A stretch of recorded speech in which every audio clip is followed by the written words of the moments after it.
Big Chris at the one and only Beardbrand Barbershop in Austin, Texas. I got my boy Rich here. We're going to give me a skin fade. We're going to also make sure that everybody goes and visits a new spot here in Texas. Hell yeah! Chris, we don't even need you, man. I'm already done. Hey, what's up, beautiful people? Big Chris here at the one and only Beardbrand Barbershop in Austin, Texas.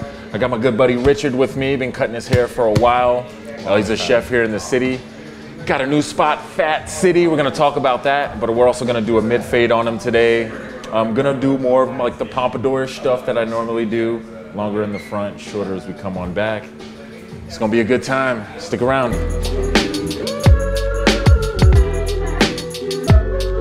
What are you feeling, man? What are you thinking this go around? So basically, I want to do a 0 up, probably like a mid to high fade. Okay. And then I have this little cowlick in the back, and you always take care of that little area. Yeah, dude. We'll make sure this stuff wants to keep laying down. Yeah, and then right here in the front, probably take a little bit off the top, just because it's been so long since I've had a haircut. But not too much. I mean, you can see where it's grown out from there. Yeah, so we can tighten up that corner. Yeah. So that when it grows out, it doesn't. I want to do that later versus sooner. Exactly, and do you want to keep styling it the same way, so to keep bringing it over here? Yeah, exactly. I'm gonna do. So I use y'all's pomade or the mix that y'all have. Oh, the styling balm. Yeah, the styling balm. That's a good one, dude. Yeah, I'm just gonna pretty much run it through my hair with my hands and then comb it once. Just more of a natural look. But I want to be able to also keep it like nice and tight if I need to go out. Right on. Took these from you. So we're gonna do a mid fade on Richard today. We're gonna start here, and it'll be basically mid fade. Will be from this section. If it was a higher fade, it'd be all the way up here. So he wants a mid to high, so we'll go in between here and there, probably somewhere like right there to start the skin. And then I'm gonna drop it a little bit just so this hair can remain long and sort of comb down into the fade.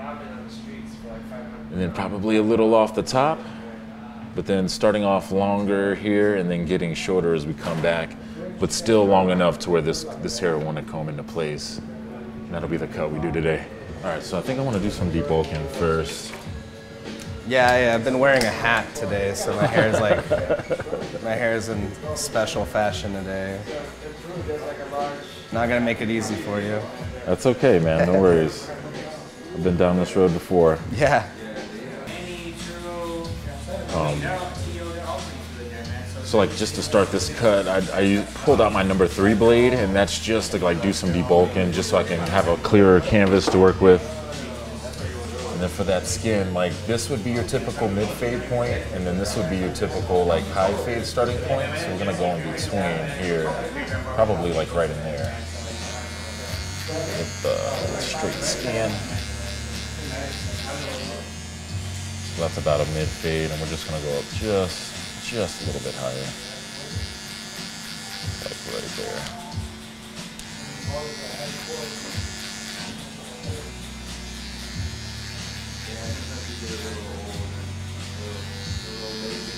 Sometimes you'll see me draw in the line with the edge of the trimmer, sort of define where that's gonna go. But I'm actually using this technique. It's gonna help me not leave so many lines in the haircut, or any lines in the haircut actually. Yeah, so I'm going back to the restaurant. Well, it's not truly a restaurant, it's more of a fast food-ish kind of You know what, service. man, when you run the joint, when you own the joint yourself, it's different for sure, right? Yeah, and I'm coming at it with a different perspective. Obviously with my sobriety now has changed a lot of things in my life. Obviously all for the good. Seems like it's changing you in a good way. Congratulations. Yeah, How long has it been now, man? I think it's been, it's crazy because I used to check my day counter every day and like count the days that I was sober. Yeah. Now it's to the point where it's over a year. It's like a year and 2 months or so, and I've kind of stopped focusing on counting the days and just kind of enjoying my days. So now I got my Andis foil shaver and Gonna give him baby bald skin all the way up until about a thumb's length. And I'm gonna leave some stubble, and there's another trimmer I'm gonna pull out where I'm gonna try to transition from skin to stubble and just make that seem a little more seamless. Now I hear you with the sobriety stuff, man. Yeah. It'll be 5 years for me in March. Holy I'm shit. super excited, yes. I remember time fucking flies. when I first met you, you were like, I think I was like 2 years sober or something like dude. that. And yeah, Flies. that's awesome, dude. That's really cool. I do it for myself, you know, like. It took me forever to realize that, man. I kept saying like, oh, sober up for my wife, Yeah, you know, our future, potential future family. Exactly. And, you know, I realized that it is for me, you know, and all the benefits that come along with it is for everybody else around me. So now I have my Oster fast feed. Retired the master for a little bit because Oster is getting ready to drop the cordless version of this clipper, so I kind of wanted to go back to it before it releases. And I really like this clipper because you can throw those purple Andis guards on it. And the system is pretty much the same as with the master. But yeah, this whole Fat City thing is happening right now. We got this opportunity to open up our first like flagship store right there inside of Yard Bar. You know, and as far as the product goes, it's smash burgers and chicken Nice. tenders, crinkle fries, tater tots, soft serve, you know, all the standard stuff that you'd like. But for us, you know, the important part is food and service, you know, hospitality. Super excited. We're shooting to open on the 26th, Monday. Nice. Which isn't far from now. So it's all happening. I had to get my hair cut so I can look good and be presentable. Yeah, so I did my one guard, and then I closed that one guard. So wait, excuse me, I did one guard, it was all the way open, that's 1.5. I closed it, that was a 1, and this is a 0 guard, which is like a 1 open, half closed, and I'm kind of just going back and forth, open, closed, and I'm looking for dark spots, which is like any weight that's left in the fade. So like I'm still seeing a little something right there. I might go like halfway open with this thing. Kind of try to run it in there. This is a tough step because you also don't want to destroy your previous work. That's why whenever I'm in here, I'm just kind of like closing it little by little. Maybe I don't go with the whole blade, going flat with the entire blade. I'll just kind of like use the corner of the blade. And it's just getting those little details. Really, that's what I'm chasing down. So like, I feel like there's some weight right there. Not sure how well that's picking up on camera, but it's like, I see it. Yeah, they call that the barber's eye. Barber's eye. Yeah, no one's born with it. You kind of just earn it over time. Real shit. What is it about Great Chris that keeps you coming back? Well, you know, it's the experience and, you know, the haircut, obviously. You know, he's always done a good job with my hair, and like, you know, through the years I've gotten to know him, and you know, there's a bond and like a relationship you develop with people that you sit next to for like an hour when you get your Seriously, haircut. right, man? Another big part for me is that when I learned that Chris was sober, it really, you know, at that time I was drinking, and I was into alcohol, and you know, it kind of like showed me that, you know, it's possible to not drink. And this was years ago. And, you know, when I made the decision to become sober, I told Chris, you know, one day whenever I was getting my hair cut. And I remember this well because he was at another barbershop. And I told him, I was like, yeah, it's been like 14 days that I haven't drank. And he's like, oh man, like that's really awesome. And you know, we shared our experience. You know, he cuts my hair every like 6 weeks or so. And Hell of a journey, man. it's kind of like a check-in for me. You know, like it's nice to come here and like be able to sit down and like have a conversation with Chris, and like it's just it keeps me in check in my life and what I'm doing. And for me, that's what Chris also helps me with outside of like just the good, amazing haircut that I get, you know, like it's the check-in and like just, you know, like it's cool getting an update on life. Life is crazy. No, it's good for you to say all that stuff because I'm sure there's other people out there suffering, watching right now. Like, yeah, man. Well, that's the thing is like I looking felt, for that thing to get them started, you know. Yeah, well, that's the thing is like you inadvertently did that without even like realizing it. I try and be as like holistic about my health as possible, you know, and try and stay natural with things. I believe in like the natural health and the earth and all that type of stuff. You're tapping you know, into all those energies. You know, you know, I'll eat a piece of raw garlic if I have a toothache, or if, you know, like, there's a lot of those old wives' tales of like how to heal yourself, you know, with plant-based kind of medicine. And, you know, I believe it, and you know, there's a lot of power in your mental state that you don't realize that you have. So when I cut the top, especially with this style, I'll break it into 3 sections. Like you got the front, you got the top, and then you got the crown area. So for what I'm gonna do with Richard is longer to short from the front to the top. But since we want all this hair to continue to lay down, we're gonna blend it in with this top section. So instead of cutting like a true pompadour where you like start super long and go super fucking short, we're gonna go long to short here, and then once we get to this section, we're gonna kind of level it out. And that way when he plays with the front of its hair, it's always gonna look longer than these 2 sections right here. I'm learning too. Yeah, right, dude?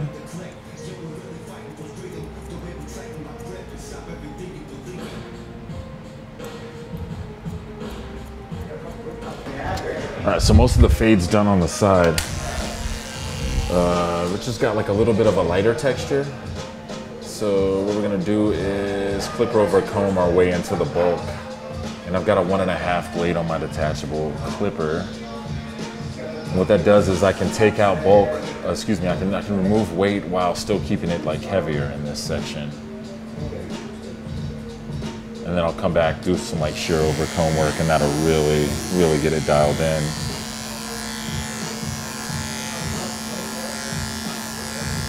And I'm just kind of picking at it until I get the shape I want.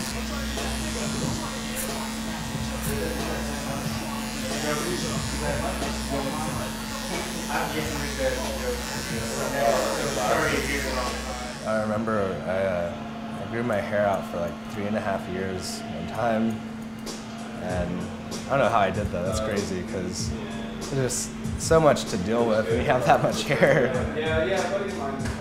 Much respect to women for dealing with long hair. Yeah, Rachel let me chop her hair down in quarantine.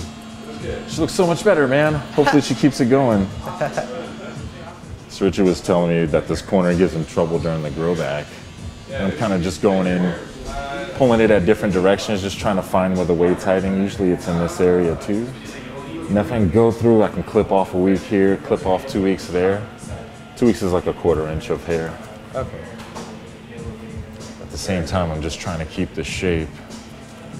So your hair grows 1/4 inch every 2 weeks? Yeah, so every 2 weeks, man, about a 1/4 inch of growth if we're going by the book. Yeah, that's crazy. That's usually like a pretty reliable estimate. Yeah.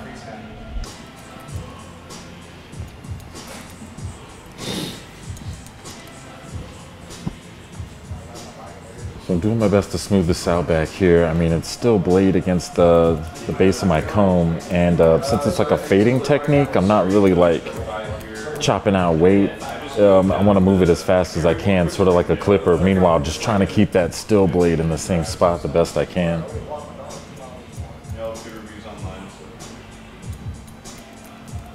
Just trying to do a little bit of a blend. Richard's got his beard at like a 1. Just kind of fade it up to skin.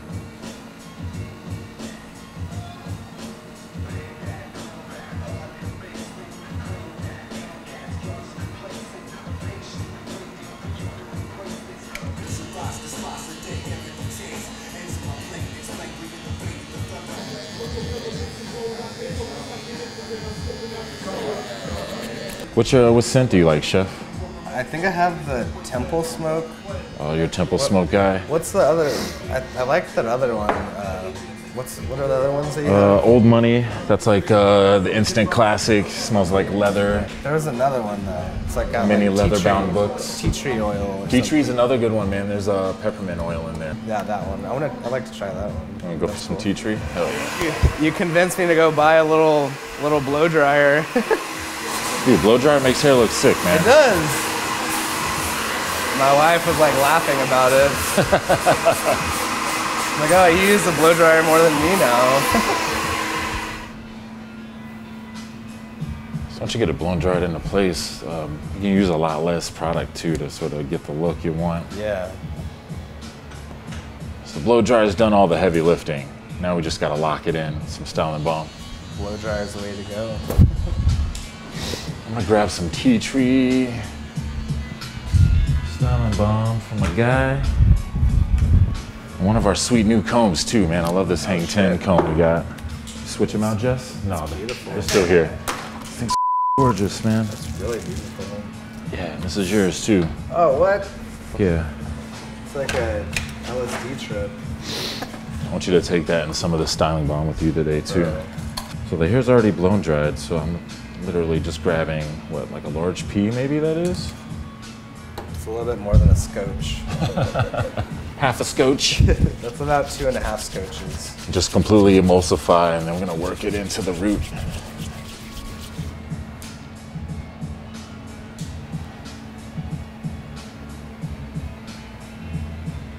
It kind of looks like I'm messing the hair up. The blow dryer is already locked in the style, so I'm just kind of really just moving it back and forth, making sure all the product gets worked in completely. It smells so good.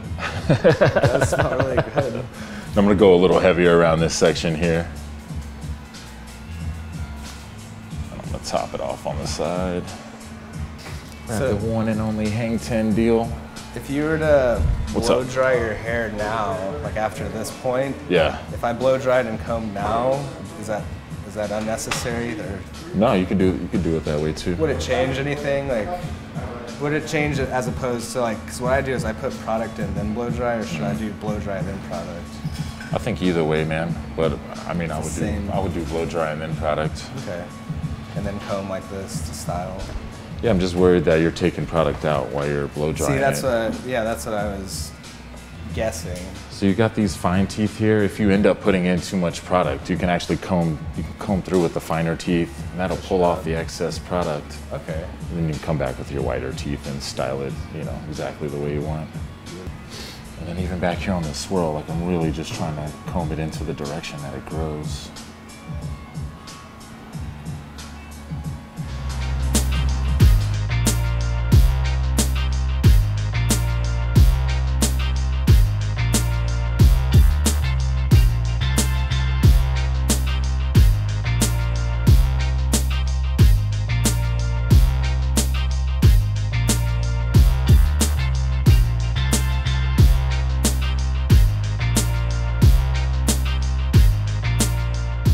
Hey, I'm Mark.